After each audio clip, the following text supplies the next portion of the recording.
अस्सलाम वालेकुम। अरबी में इसका उर्दू में मतलब होता है अल्लाह आपको सलामत रखे। हिंदी में इसका मतलब होता है ईश्वर आपको सुरक्षित रखे। एक लेख, छोटा सा लेख छपा हिंदुस्तान दैनिक समाचार पत्र में 5 जनवरी 2021 को।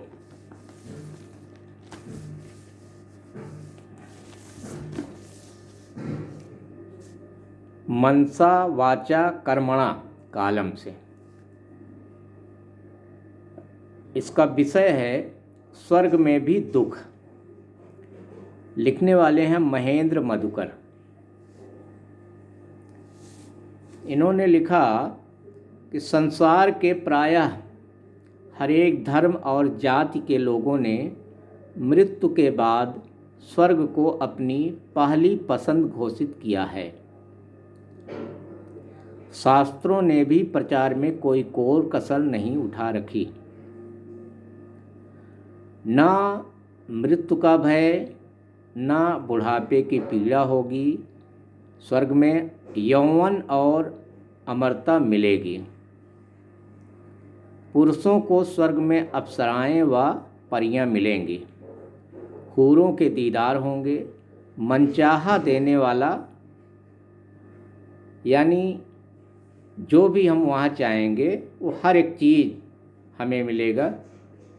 स्वर्ग यानी जन्नत यानी निर्वाण यानी पैराडाइज का एक मीनिंग ये भी होती है कि ऐसी जगह जहाँ इंसानों की सारी ख्वाहिशात, सारी इच्छाओं की पूरी होंगी। देखिए, यहाँ तक तो इन्होंने सही लिखा, लेकिन इसके आगे वो लिखते हैं पर वहाँ भी दुख ने पीछा नहीं छोड़ा। यानी इन्होंने ये बताने की कोशिश की है, भ्रमित करने की कोशिश की है कि स्वर्ग में भी दुख है। तो समझ लें भाई, दुनिया में 2 गिरोह हैं। एक किताब वाला गिरोह यानी शास्त्र वाला गिरोह है, और दूसरा मनचाहा गिरोह।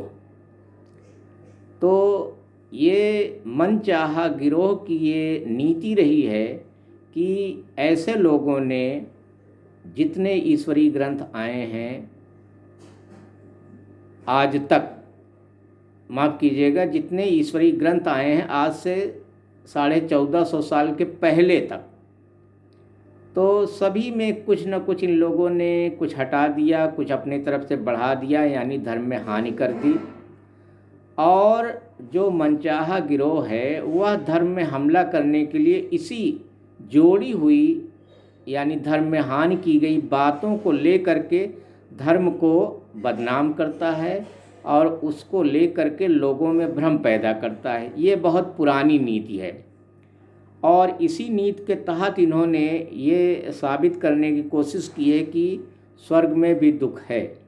और जिन कथाओं का इन्होंने इसके लिए सनद पेश किया है, प्रमाण पेश किया है, दरअसल वो सारी कथाएं लोगों ने अपने मन से धर्म से विमुख करने के लिए लोगों को ये उसमें जोड़ दिया है। तो भाई, ये तो बहुत पुरानी नीति है कि धर्म को बदनाम करने के लिए जो अधार्मिक लोगों ने उसमें धर्म में हानि कर दी, कुछ बातें घटा दी, कुछ बातें जोड़ दी, उसी पर हमला करके ये समझते हैं कि हमने धर्म को ये साबित करने की कोशिश करते हैं कि धर्म जो है बुरा है, इसमें ये कमियां हैं। दरअसल ये इनकी बहुत ख़राब नीति है और इससे हमें सावधान रहने की ज़रूरत है। तो देखिए भाई, जितनी भी किताबें आई हैं आज से 1450 साल के पहले, तो उसमें धर्म में हानि करके ये लोग अपनी इसी पॉलिसी को आगे बढ़ाते रहे हैं। लेकिन आज से 1450 साल पहले जब अंतिम ईश्वरीय ग्रंथ, ईश्वरी वाणी, दैवी वाणी, अंतिम किताब कुरान उतरा है, जो अरबी कुरान है। इसके पहले भी बहुत से कुरान आए हैं जो अलग अलग भाषाओं के कुरान रहे हैं।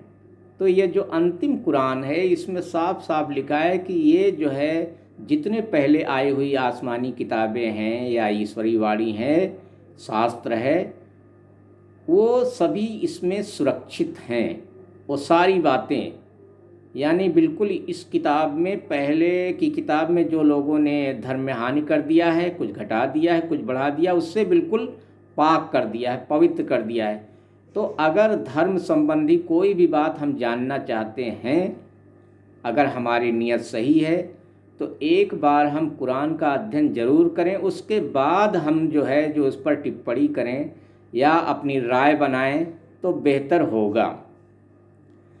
हम महेंद्र मधुकर जी से भी यही उम्मीद रखते हैं कि एक बार ये अंतिम ईशवाणी कुरान का अध्ययन करें, फिर यह साबित करें कि स्वर्ग में भी दुख है।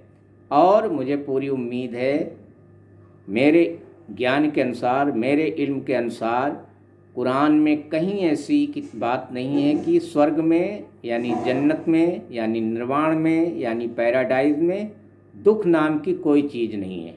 वहाँ केवल सुख ही सुख हैं। देखिए भाई, ये कुछ बातें थी जो मैंने रखी आपके सामने। मैं ज़ियाउल हक, अध्यक्ष सच समर्थक पार्टी। अब अगर किसी भाई को लगे कि मैंने कोई बात गलत कह दी है या कोई बात मैंने स्पष्ट नहीं की है, तो वह संपर्क करें। Mobile number 93 36 31 68 60। इंशाअल्लाह ईश्वर ने चाहा तो और डिटेल में बात रखी जाएगी। आज तारीख है 16 जनवरी 2021।